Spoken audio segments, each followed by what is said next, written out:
ही सिमट करके मन को और सूरत को सिमट करके नेत्रों के सामने आ जा। यहाँ बैठक बना लो। जब रोज रोज बैठने लगोगे तो आदत पड़ जाएगी। बैठते अभी तो आपकी आदत ही नहीं है, क्योंकि जब ऐसे आंख बंद करो तो अंधेरा। अब वो कहा जाता है भाई आंख बंद करो तो अंधेरा तो है ही, लेकिन अंधेरे में भी तो थोड़ा सा रुको।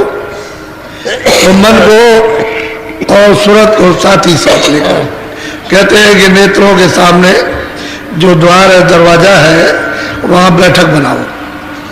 जब बैठक बनने की आदत पड़ेगी तो किस लिए आदत डाली जा रही कि आंख से काम लेने लगो। अंदर की आंख उससे तो काम लेते नहीं हो, तो उसमें जंग मोर्चा, ये कर्मों की कालमा, ये तमाम तरह की लग गई, तो वो बिना महापुरुषों के वो अंजन नहीं मिलेगा। वो जब देंगे तभी उस पर लगेगा। तो गोस्वामी जी महाराज बहुत धीरे से कहते हैं, नए दृढ़ दोष विभंजन, यानी नेत्रों में वो ऐसा अंजन धीरे से लगाएंगे कि धीरे से आँख का मैल कट जाएगा। तो दिव्य आँख पर कर्मों का सब बोझा लदा हुआ है, और इसलिए वो आँख बंद है, साथ ही साथ में कान भी बंद है, साथ ही साथ नाक बंद है। तो कहते हैं जब बैठक बनाओगे, फिर महात्मा कहते हैं यार भाई तुम सामने देखो, एक जगह पर तुम मन को रोक करके और दृष्टि को रोक करके देखो तो तुम्हारी दृष्टि साफ हो जाए। वो जो देखने को कहते हैं वो अंजन लग रहा, तो बस जैसे ही तुम दृष्टि को एकाग्र करोगे, एक जगह टिकाओगे, तो धीरे से वही अंजन उसके मैल को काट देगा, साफ करेगा। तो धीरे से आँख खुलने लगेगी। अंधेरे में फिर वो आँख खुलेगी तो अंधेरे में उजाला शुरू हो जाएगा। उजाला होगा तो अंधेरा तो सब मिट जाता है, अंधेरा फिर नहीं रहता है। ये सारा का सारा ये आकाश दम दम जम जम चमकता है, इतना शुद्ध और साफ हो जाएगा। फिर इसमें कोई भी चीज रखो, कोई भी परमार्थ का कोई भी धन रखो, सब रखा रहेगा, खराब नहीं होगा। और जब तक इसमें कूड़ा कचरा भरा हुआ इन कर्मों का, तब तक ही गंदा है। कोई चीज रखोगे फट जाएगी, क्योंकि रख ही नहीं सकते हो, तुम्हारे काम तो आएगी नहीं। स्थिर रहे तब तो तुम्हारे काम आ जाए, और उसमें कैसे स्थिर हो सकते। डालिए बर्तन में खराब नहीं, दूध डालो तो तुरंत खराब हो जाता है। और दूध में एक बूंद अगर कहीं नींबू का अगर पड़ जाए तो दूध पूरा खराब, चाहे इतना दूध हो, फट से फट जाएगा। इसी तरह से खराब दिनों पर जब दया मिलती है तो उसे परिचय नहीं मिलता, परिचय नहीं होता उसका। लेकिन अगर साफ हो जाए तो फिर दया का परिचय मिल जाता है, फिर वो समझता है कि मेरे ऊपर कृपा हो रही, दया हो रही। तो कहते हैं कि तुम यहाँ नेत्रों में आकर के बैठक बना लो रोज रोज की, और फिर यहाँ जो अंधेरा है उसमें तुम इस तरह से आँख से कान से काम करो तो तुम्हारा साफ हो जाएगा और वो खुलेगा। भाई हम भी गए थे, हमको तो एक महीने हमने तो 18 घंटे तक लगातार किया, हमको तो कुछ नहीं किया। 18 घंटे तुम में से कोई नहीं कर सकता। 18 घंटे 24 घंटे इतना किया, और तो मतलब ये करते रहे, और एक महीने तक कुछ नहीं पता चला, जरा भी नाम निशान को भी कि कहीं से कोई भनक आए या मतलब कोई चीज हो तो हताश छोड़ दें। और जरा भी मन में वो नहीं था, और यही सोचते थे कि हमारे ऊपर बोझा लदा हुआ, इसकी वजह से ऐसा हो रहा। तो सत्संग तो इतना गहरा नहीं सुना था, लेकिन 2, 3, 4 दिन सुना, उसी से अपने को मतलब यह है कि तो कहते लगे रहे और करते रहे, छोड़ा नहीं। वो 18 घंटे में कभी नहीं हो सकती है, उसमें लगे रहो, कभी भी दया होगी तभी हो जाएगी। ये तो अपना भोग है, अपना भार है, जो किया साफ हो जाएगा तो दया हो ही जाएगी। तो जरा सा भी कमजोरी यानी नहीं आई, लगे रहे, आखिर में लगे दया हो जाती है, कृपा हो जाती है, तभी दया होती है।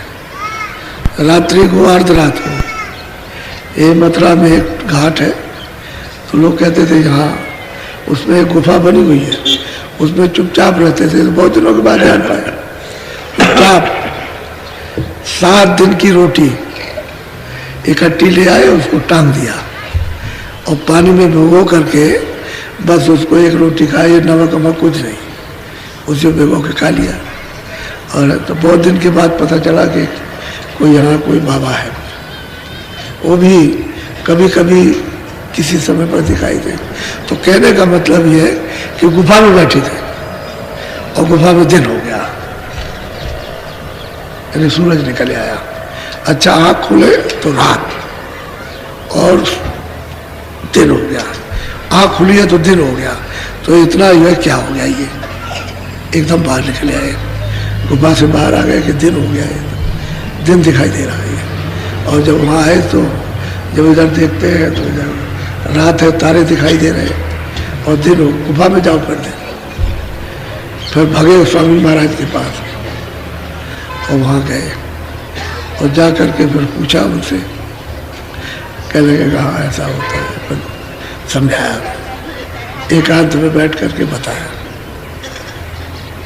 फिर जो भी समझाना था उनको समझाया और उनकी दया हुई, समझा।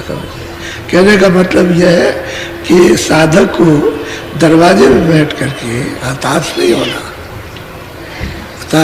और आप तो 2 मिनट भी नहीं करते, कहते मैं 10 मिनट 15 मिनट थोड़ा बहुत ध्यान भजन तुम किया करो, तो तुम 2 मिनट भी नहीं करते। फिर तुम्हारा मन कोई 1 सेकंड भी साथ नहीं देता।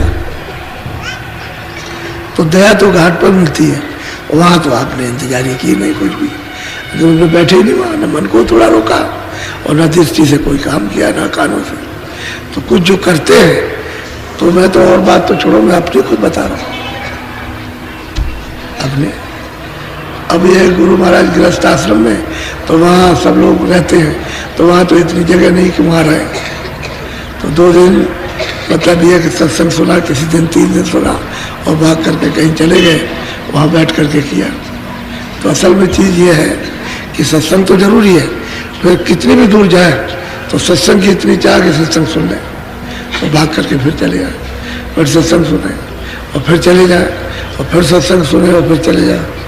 जब इच्छा हो तभी भाग गया। और 2 टाइम 3 टाइम 4 टाइम सत्संग सुना और फिर चले गए, फिर जाए और फिर किया जाकर। तो जब लग गई, जब लगन लग जाती है किसी काम में, वही काम सुविधाजनक हो जाता है। एक बच्चा सोचता है कि मैं कैसे पढ़ूंगा, लेकिन मास्टर पढ़ाता है उसको और पढ़ाता बताता है, सब डांटता डपटता भी है, लेकिन पढ़ता रहता। तो पहले तो नहीं जानता था कोई, लेकिन फिर उसको आने लगता। ऐसा ही होता है कि जिस चीज़ को आप जानते नहीं हो, जो महात्मा कहे उसको करो। तो वो कहते हैं कि भाई तुम वहाँ बैठो, तुम्हारी शुद्धि सफाई की जाए। अब दरवाज़ा छोड़ के रहोगे तो शुद्धि नहीं हो सकती, क्योंकि घाट पर शुद्धि होगी, जहाँ कर्मों का अंबार जमा होता है। वहाँ अगर शुद्ध नीचे हो जाएगा तो पत्तियों से क्या मतलब है, पत्ती किस काम की, वो वही साफ हो, तभी फिर सूरज जगेगी। नहीं तो सूरज नहीं जा सकती, क्योंकि वो तो बंद है घाट पर बैठे। तो कहते हैं भाई नेत्रों में आके बसो, बैठे मन।